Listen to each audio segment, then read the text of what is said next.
Hey, what's happening, everybody? How's it going? How y'all doing today? Welcome back. And for today, we're talking about a movie called Silk Road. And for the record, I would like to apologize in advance because this movie may come off a little bit messier than most of my other videos, possibly. Normally, right before I make these videos, I like to walk around in a circle for like a really long time so I can kind of have an outline or figure out exactly what I want to say in the video. Sometimes I'll take notes if there's like a particular thing that I want to say, but like this time, I tried to do that multiple times, and I simply could not do it. Because every time I tried, while I was walking in a circle, I would think about one thing I didn't like about this movie, and then it would siphon off into like 50 other different things, and I'm like, okay, I gotta start over because there's no structure to this. And that happened to me each time I tried to think about what I wanted to say. So I just couldn't, I'm like, you know what? I'm just gonna turn the camera on and just go, and we'll see what happens. So here's hoping. The basic plot of the movie, if you're unaware, is it's about a guy named Ross Ulbricht, and this is based on a true story, by the way. But this guy created a website about 10 years ago called Silk Road, and it was essentially a place where you could anonymously buy,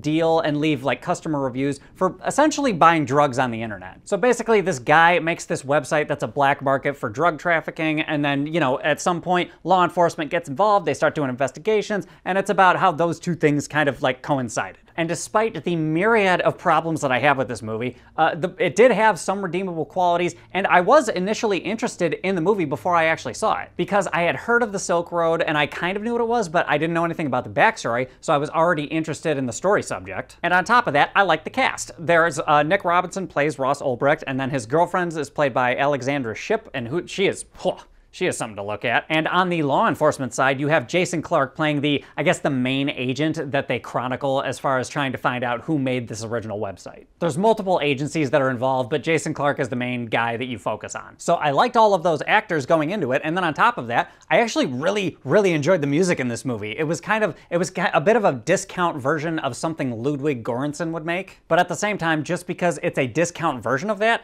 doesn't mean it's bad. It's actually still pretty serviceable. Like if you've seen a movie that Göransson did the score for, like Tenet. He did the score for Tenet. The music in this movie wasn't quite up to that level, but it was in the same it was in the same ballpark. It wasn't bad. But besides those things, there's so much wrong with this movie. It's really hard for me to even articulate it. And I guess the first thing I'll point out is that this movie did a lot of talking at you, whereas most movies, in my opinion, for the most part, most movies are like, hey, here's a story that it like offers you, and then you're left to kind of assume and conclude certain things as an audience member after you're done watching it. Whereas this movie, it was trying to deliver a weird manifesto to you sometimes, and it was on behalf of a character like Ross Ulbricht, who's not really all that great of a guy. It's almost like the movie was making excuses for and also in spite of itself.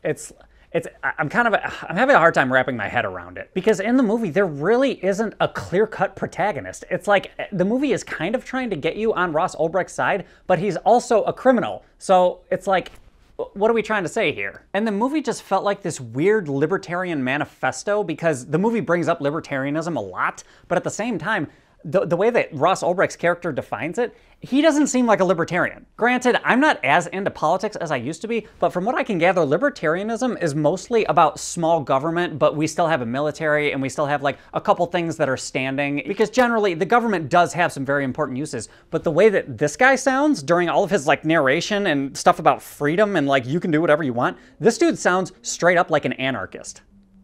Like that's legitimately how he sounds. And I don't know if this is what the real life Ross Ulbricht actually thinks, but the way this guy is sounding, he sounds like an anarchist where the government is basically just a figurehead. Like how the UK only has a queen who really doesn't do anything, but she's there for like the people to admire or something. That's kind of how he views the government, and everything else is just complete freedom and anarchy, and there's no rules, basically. So it's like, I'm not really sure what argument this movie is trying to make and who it's making it for, so that was really confusing. And they are not shy about making a big fucking deal about it too. Like they get really annoying. Like every few minutes, like they just hammer you over the head with exactly, hey, what exactly this means and how you should feel. And I'm like, Don't tell me what to do. As I said, a movie should be offering you a story, not like telling you exactly what you should be thinking and feeling. Like that makes no sense. And that leads me to the next point, because it's not just narration. There are actual conversations in the movie that, again, preach a much more anarchistic way of looking at things that I personally didn't agree with. Which leads me to the next thing that was super weird, is that his girlfriend, played by Alexandra Shipp, is like, she brings that up the first time they sleep together. She's like,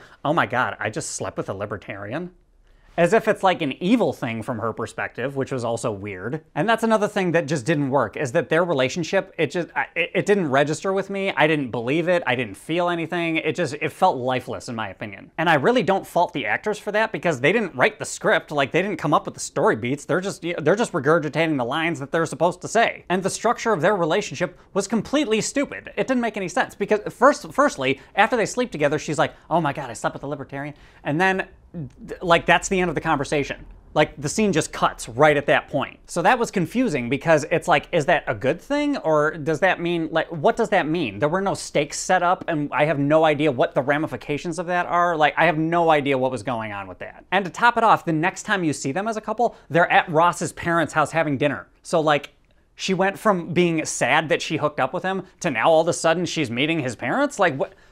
Okay, there's a missing scene in there somewhere. And on top of that, they really didn't have that much chemistry. I'm sorry to say it, that's just kind of the way it was. And also, she seems like she's telling him not to do certain things because, hey, that's illegal, you probably shouldn't do that. Or, hey, you just did that and I'm mad at you, so blah. It just seemed like she was dissatisfied with him the entire movie, and I'm just thinking, that's a toxic relationship that nobody would want to be in. So, like, why is it even happening? And there was also no chemistry between Ross and his best friend character, who you only see for 5 to 10 minutes. Like, that was a paper-thin relationship, too. And what's more, as I thought, all these little relationships that he has are kind of they're completely irrelevant. They have nothing to do with the website that he started and everything that happened afterwards with law enforcement and all that stuff. It really doesn't matter that much. So it's like, why did they include that in the movie? Like, the movie is called Silk Road, not Ross Ulbricht's personal life and how annoying it can be. Like, I don't know, man. I have to say, though, Jason Clarke did absolutely everything in his power to try to elevate this movie, and I actually dug most of his performance. But the thing is, that led even further to more meandering plot points that, again, have nothing to do with the website or what it took for people to, like, go after him. It didn't...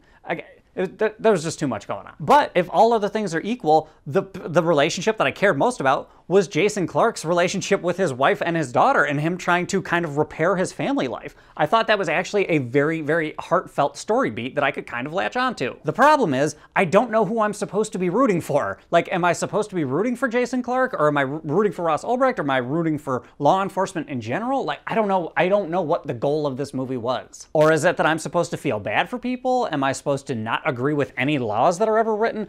Again, I just don't know. And another thing they really, really annoyingly hammered home to you is that Jason Clarke's character is, oh, he's old and he doesn't know how to use technology. The first 5 to 10 scenes that you see him in, you see him struggling with some form of technology, and it's like, dude, I get it. He's old and he's kind of slow. And I also wasn't a big fan of some of Jason Clarke's dialogue, which, again, not the actor's fault, it was the scriptwriter's fault. And another thing that was weird is that his character somehow magically transported to certain areas, or at least that's how it appeared anyway, because throughout the movie they did go to several different locations that had some kind of ramifications toward the investigations. And there was at least one, if not 2 of those, where Jason Clarke's character just like magically appears and he's automatically like, oh, he's in this situation now too, like unbeknownst to everybody. And aside from Jason Clarke's character having technology issues, he also really doesn't get along with some of the people in his department, and that storyline got old real quick. Like, he's got this skimpy little boss that's like skinnier than I am, with a mustache that's like almost not even there. That whole storyline was incredibly annoying. And then there's a character who's kind of Jason Clarke's informant. The first scene where he gets introduced is really, really stupid. They could have waited at least like 10 more minutes to introduce that character, and it could have been way more skillfully done, in my opinion. And finally, one other random thing about this movie that was incredibly stupid, and I had no idea what was going on with it, is that this movie had at least 10 moments where they stopped on a freeze frame. Like, for no apparent reason. Typically, you only see that at the very, very ending of like an 80s movie, or I think they had one in Too Fast, Too Furious from like 20 years ago. It would have made sense if they had done a freeze frame on a particular character, and then there's narration kind of like giving you context as to who that character is. At that point, freeze frames can be useful, but the way that this movie chose to use freeze frames made zero sense whatsoever. And there was one scene where, I kid you not, there was at least 5 freeze frames used over the course of like maybe 30 seconds to a minute. It's just one more thing to add to the what the fuck factor about this movie. But anyway, guys, I think I've been talking for too long. I think you guys can pretty much gather that my main sentiment is basically fuck this movie. It's unfortunate because it's an interesting subject and it had a pretty good cast, and I really liked the music in the movie, but in the end, it just did not gel. It tried to do too many different things. There was too much meandering, and it was an incohesive mess by the time it was done. So I think for a score overall out of 10, I think I'm gonna go with like a 3.3. It may not be the worst movie in the world, but it pissed me off to high heavens. And I spent way too much time trying to put this video together, so I'm done. But anyway, guys, those are my thoughts. What are your guys' thoughts? Did you see this movie? Did you happen to like it maybe? Hop in the comments, let me know what's up. Other than that, if you like this video, give me a like, subscribe, share, hit the bell, do all the other usual YouTube type of shit, and I will catch you guys next time.